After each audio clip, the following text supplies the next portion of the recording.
कुमार पाटिल जी से request करूंगा कि वो हमारे मावली कटके जी का फूलों का गुलदस्ता देकर स्वागत करें।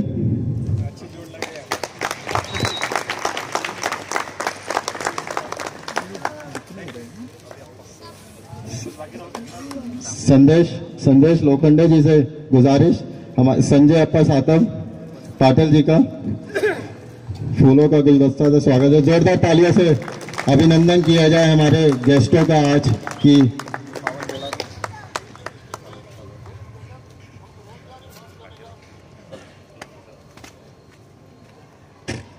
हेलो,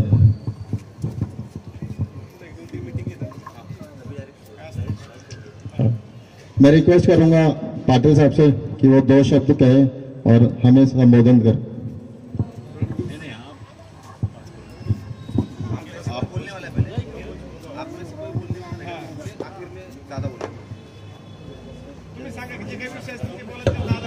सर थोडक्यात सांगतो।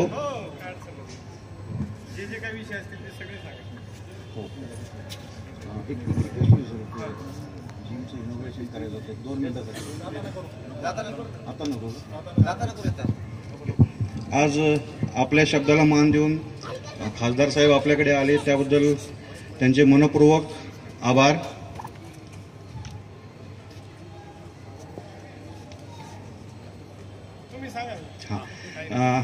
गेले 2-3 वर्ष आम्ही त्यांच्याबरोबर फॉलोअप मध्ये आहोत।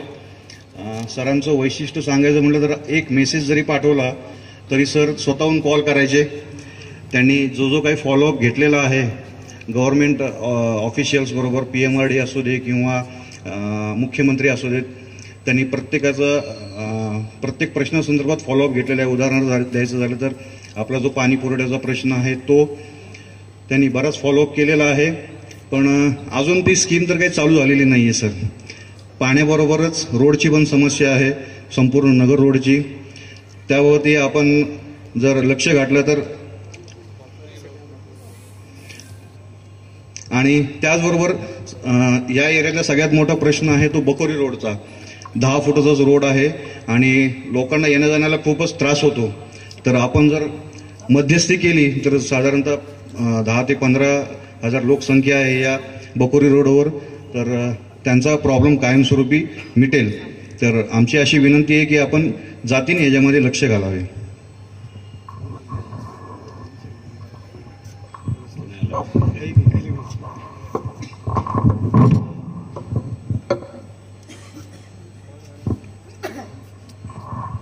आज आपण सर्वजण एक अतिशय चांगल्या सोसायटीमध्ये, वाघोली हाऊसिंग सोसायटी असोसिएशन, मला माहिती नाही काय म्हणतो आपण या स्कीमला, नाही निवो सिटी, इथं येण्याची ही पहिलीच संधी मला मिळाली।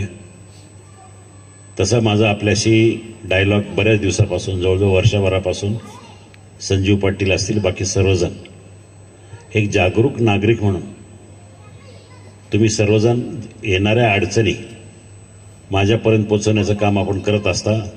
नुसतं माझ्यापर्यंतच नव्हे तर अनेक शासकीय यंत्रणा, MLA असेल, CM असेल, सेक्रेटरी असेल, ह्या लेवलपर्यंत तुमच्या भावना, तुमच्या ज्या प्रॉब्लेम्स आहेत, इश्यूज आहेत, हे सर्व मांडण्याचं काम तुम्ही अनेक वर्ष करता।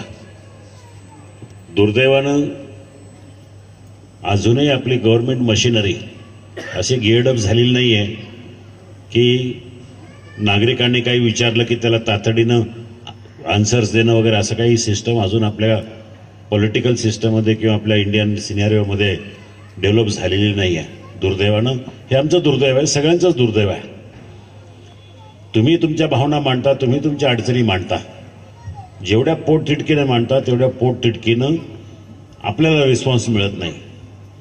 आम्ही पण समजू शकतो, मी पण समजू शकतो, कधी कधी तुमचे ईमेल येतात की बाबा अमुक इश्यू इथं अडकलाय, पाण्याचं परमिशन आहे, पाटबंधारे खात्याकडे जलसंपदामध्ये इश्यू पेंडिंग आहे, तुमचा फॉलोअप चांगला आहे, परंतु दुर्दैवानं अजून या सिस्टमकडनं थोडंसं ओव्हरऑलिंग करणं गरजेचं असल्यामुळं ते थोडंसं बाकी राहत आहे।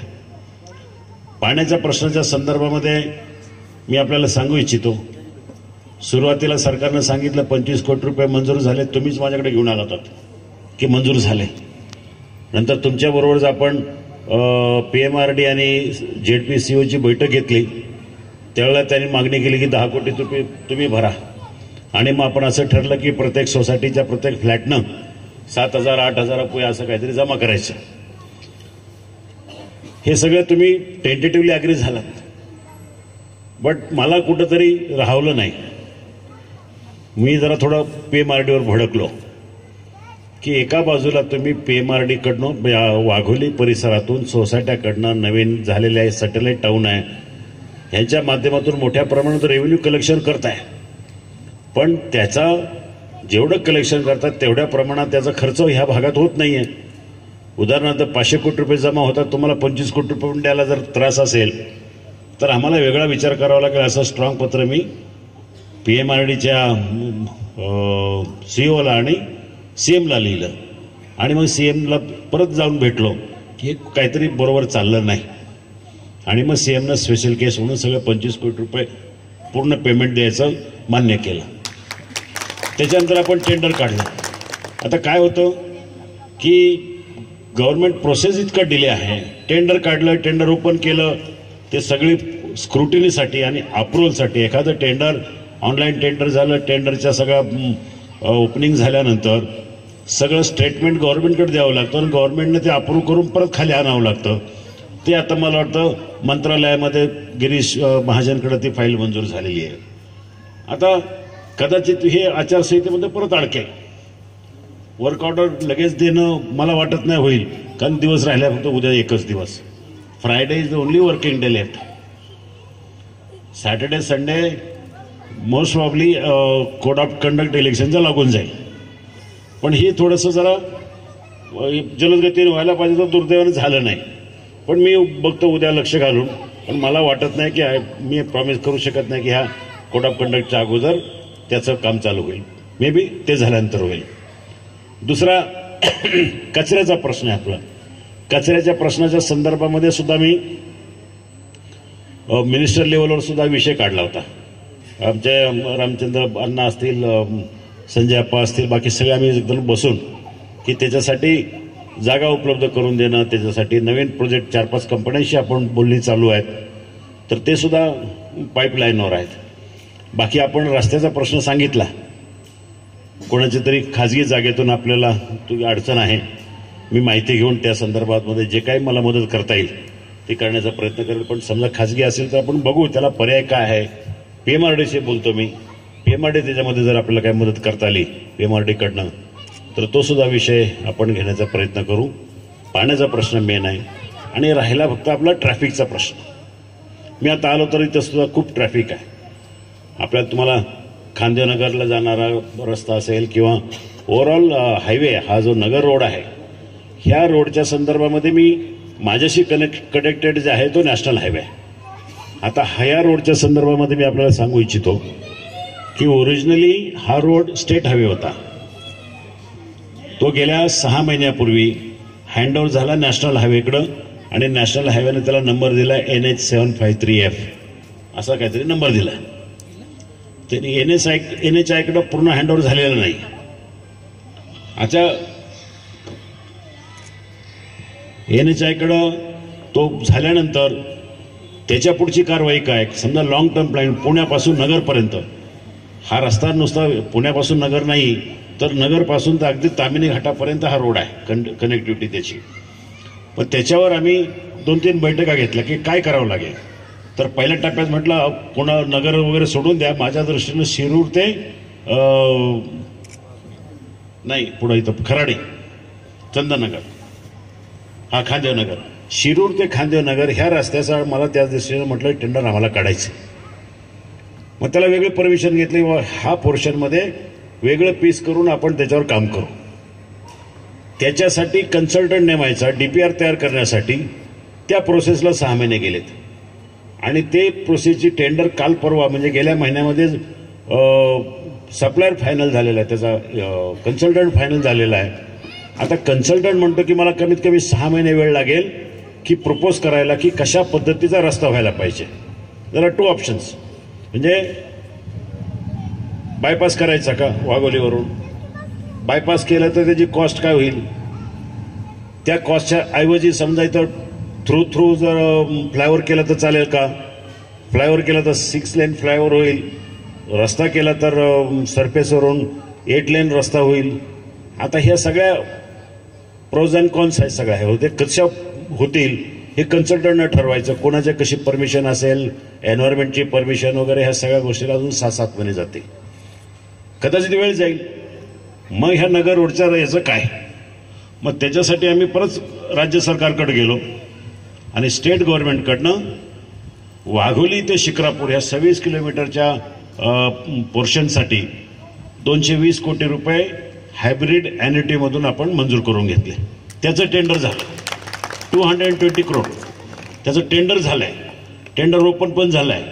अशोका बिल्डकॉन नावाच्या कंपनीला त्याची L1 पण झालाय, म्हणजे तो बीडमध्ये सक्सेसफुल झाला. अशोका बिल्डकॉन म्हणजे टोल कंपनीनं आपली पेरण्याची होती. आता त्याचं टेंडर आले 46% अबाव, सॉरी 36% अबाव. ह्यामुळं 36% अबाव आल्यामुळं ते परत सरकारकडे अप्रूव्हला पाठवलंय आणि त्यासाठी आता उद्याची 19 तारखेला बैठक आहे आणि त्याच्यानंतर मग आपलं काम चालू व्हायला परत 2 महिने लागतील. पण मी सांगतो ह्या प्रोजेक्टच्या पाठीमागे आम्ही तातडीने लागतोय. 2 महिने का न होईना, आचारसंहितेमध्ये आम्हाला वर्क ऑर्डर देता जरी नाही आली तर आजपासून 2 महिन्यांमध्ये, म्हणजे मेच्या पहिल्या आठवड्यात, दुसऱ्या आठवड्यात किंवा तिसऱ्या आठवड्यामध्ये त्याचं काम ऍक्च्युअल चालू होईल अशा प्रकारचं एक्सपेक्टेशन आपलं आहे. हे झालं रोडच्या संदर्भामध्ये. आणि बाकीच्या सगळ्या समस्या ज्या असतील त्या मी सातत्यानं ग्रामपंचायत असेल किंवा जिल्हा परिषदेला यांच्या माध्यमातून पाठपुरावा करून घेतच असतो. अजूनही समस्या आहेत, नुसत्या याच्यावर झालं नाही आहे, कारण लोकसंख्या इतकी वाढलेली आहे, रेव्हेन्यू इतका वाढलेला आहे. पुढच्या काळामध्ये आम्हाला कुठेतरी लॉंग टर्म प्लॅनिंग करून ह्या तुम्हाला भविष्यामध्ये अडचणी येणार नाही अशा प्रकारचं नियोजन करायचं आहे. म्हणून मी पुन्हा एकदा PMRD असेल, ZP असेल यांच्याबरोबर बैठका घेऊन ह्या जे काही प्रश्न असतील ते सोडवण्याचा मी प्रयत्न करेन. आज फक्त मी तुम्हाला हॅलो हाय करायला आलेलो आहे. मी पहिल्यांदा इथं आलोय. कदाचित उद्या किंवा परवा कोड ऑफ कंडक्ट चालू होईल. 2 महिन्यांनी मोस्ट प्रॉब्ली 20 एप्रिल ते 25 एप्रिलच्या दरम्यान वोटिंग होईल आणि त्याच्यानंतर 15 दिवसांनी पुन्हा नवीन लोकसभा, नवीन गव्हर्नमेंट फोर्समध्ये येईल. मी एवढीच विनंती करायला आलो की मी 10 वर्ष इथला खासदार आहे, 15 वर्ष जिल्ह्यातला खासदार आहे. तर 15 वर्ष खासदार म्हणून मी काय काम केलं, तर लोकसभेमध्ये मी काय काम केलं, माझ्या मतदारसंघामध्ये काय काम केलं. मतदारसंघ माझा खूप मोठा आहे. It starts from Katraj Ghat to Ahmednagar border. इतका मोठा मतदारसंघ आहे. ह्या मतदारसंघामध्ये आपलं गाव मोठं आहे, पण त्याच्या व्यतिरिक्त छोटे मोठ्या वाड्या वस्त्या जर धरल्या तर त्याची टोटल संख्या आहे 4,500. 900 ग्रामपंचायती आहेत, प्रत्येक गावाला 5-10 वाड्या असतात. ही जर धरल्या तर 4,500 वाड्या वस्त्या आहेत. मोठ्या प्रमाणामध्ये मतदारसंघाची क्षेत्र जे आहे, एरिया हा जवळजवळ 5,500 स्क्वेअर किलोमीटर आहे. आणि म्हणून तुम्हाला वाटत असेल की मी इकडं काय येत नाही, आलो तरी बऱ्याच वेळा येत असतो, नाही असं नाही. बट टोटल एरिया माझ्या मतदारसंघाचा 5,500 स्क्वेअर किलोमीटर आहे. In comparison with Poona city MP त्याचा एरिया आहे ओनली 382 स्क्वेअर किलोमीटर. इतका वास्ट कॉन्स्टिट्युएन्सी असून मी रोज मतदारसंघातल्या ह्या ना त्या गावामध्ये फिरतोय. मोठी मोठी कामं चालू आहेत. पुणे नाशिक रेल्वे हा एक तुम्ही सगळ्यांनी ऐकलं की ड्रीम प्रोजेक्ट आहे. आता काही लोकांना त्याच्यामध्ये थोडंसं विरोध आहे किंवा आमच्या जमिनी जाऊ नये, परंतु हा फ्युचरच्या दृष्टीनं, फ्युचर जनरेशनच्या दृष्टीनं खूप मोठा प्रोजेक्ट आहे. त्याला जवळजवळ 7,500 कोटी रुपये आपण मंजूर करून घेतले. आणि हा प्रकल्प जो आहे तो first in India high speed railway आहे. 220 किलोमीटर पर आवर पुण्यावरून निघालेली रेल्वे नाशिकला फक्त 2 तासामध्ये जाईल. ह्या परिसराचं किंवा सगळ्या नाशिक ह्या पट्ट्याचं खूप मोठं कायापालट त्या माध्यमातून होईल. मग नॅशनल हायवे असतील, बाकीच्या गोष्टी असतील, पुन्हा नाशिक रोड आहे, ह्याच्यावर जवळजवळ 1,800 कोटी रुपयाचा टेंडर आपण मंजूर करून 80% काम झालेलं आहे. ह्या तळेगाव, चाकण, शिक्रापूर खालचं तळेगाव ह्याच्यासाठी सुद्धा निधी मंजूर करून घेतलेला आहे. हे सातत्याने कामं चालूच आहेत. छोटे मोठे गावाला रस्ते, MP लॅड फंड, हे सगळी कामं करत असताना लोकसभेमध्ये ज्यासाठी मला निवडून दिलं आहे, लोकसभेमध्ये काय करतोय तर लोकसभेमध्ये गेल्या 15 वर्ष मी काम करत असताना 12 वेळा maximum number of question asked हे जे MPs आहेत त्याच्यामध्ये माझा नंबर आहे.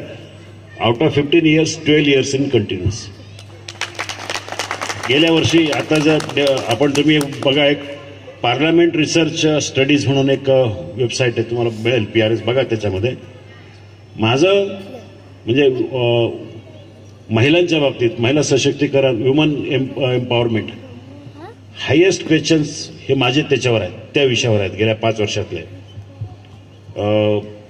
प्रायव्हेट मेंबर बिल म्हणजे कायदा, गव्हर्नमेंटला एखादा कायदा करायला गव्हर्नमेंटमध्ये बसला नाही तर काही असे कानून आहेत की जे मी सुचवलेत, काही बिल्स आहेत की जे मी प्रेझेंट केलेत, त्याची संख्या 23 आहेत गेल्या 5 वर्षामध्ये. मग ते कायदे बरेचसे आहेत. शाळांमध्ये फर्स्ट एड, मुलांना फर्स्ट एड ट्रेनिंग ही कंपल्सरी द्यावी अभ्यासक्रमामध्ये, हे बिल मी गव्हर्नमेंटला मांडलं. गव्हर्नमेंटनी तसं टेंटेटिव्हली ॲक्सेप्ट केलं आहे की त्याच्यावर आपण कायदा करू आणि ते एन्फोर्समेंट करून सगळ्या शाळांमध्ये जर लागू करू, अशा प्रकारचं हे अशी बिलं मांडलेली आहेत.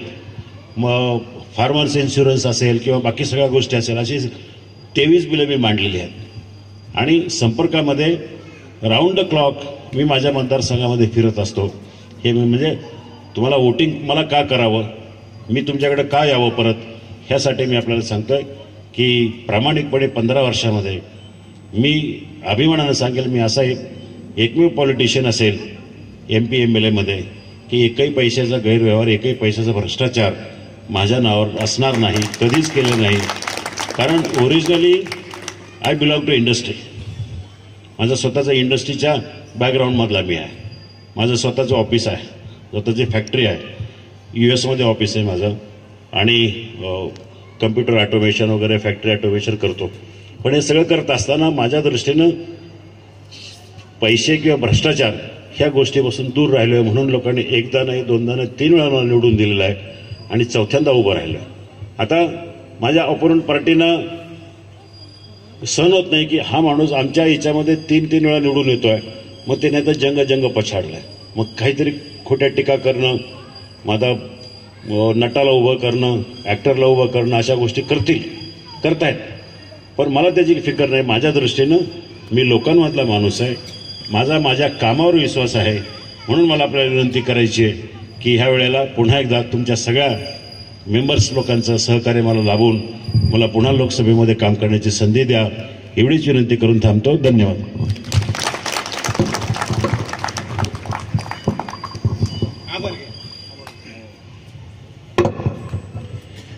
आपल्या विनंतीला मान देऊन आढळराव पाटील सर त्यांच्या बिझी शेड्यूलमधून इथे आले. त्यांनी आपले विचार आपल्यासमोर मांडलेत, त्याबद्दल आपण त्यांचे आभार मानूया. Thank you sir.